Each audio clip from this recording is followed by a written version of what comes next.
నమోబుద్ధాయ మిత్రులారా, ఈరోజు సబ్జా గింజల మొక్క, అలాగనే దీనిని రుద్రమాల కూడా అంటారు. గ్రామీణ ప్రాంతాల్లో, మా ప్రాంతంలో అయితే దీని సైదా చెట్టు కూడా అంటారు. దీని విత్తనాలు, దీని ఆకులులో చాలా అద్భుతమైన ప్రోటీన్స్, పిండి పదార్థాలు, కొవ్వు పదార్థాలు, క్యాలరీస్ చాలా తక్కువగా ఉంటాయి. మనిషిలో ఉన్నటువంటి యాంటీ ఆక్సిడెంట్స్ని చాలా అద్భుతంగా ఉపయోగపడుతుంది.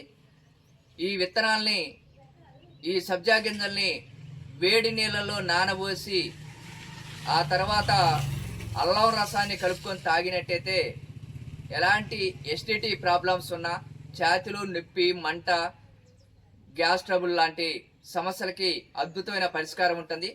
అలాగనే సబ్జా గింజల్లో ధనియాల రసాన్ని కూడా కలుపుకొని తాగినట్టయితే ఎలాంటి జ్వరమైనా వెంటనే తగ్గుతుంది.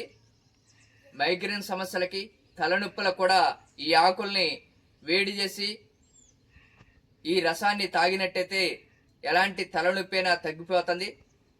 అలాగనే ఈ ఆకుల్ని పసరగా చేసి ఎక్కడైతే గాయాలు అవుతున్నాయో ఆ గాయాల దగ్గర ఈ రసాన్ని పూసినట్టయితే వెంటనే తగ్గుతుంది. అట్లే చర్మవ్యాధులకి, అలాగనే న్యూమోనియా ప్రాబ్లం ఉన్న వాళ్ళకి, అలాగనే శ్వాసకోశ సంబంధమైనటువంటి ఎలాంటి జబ్బులకైనా అద్భుతంగా ఈ ఆకుల కషాయం ఉపయోగపడుతుంది. ఈ గింజలు, ఈ ఆకులు కూడా షుగర్కి, అలాగనే శ్వాసకోశ సంబంధమైనటువంటి జబ్బులకి, ఎసిడిటీ ప్రాబ్లమ్స్కి,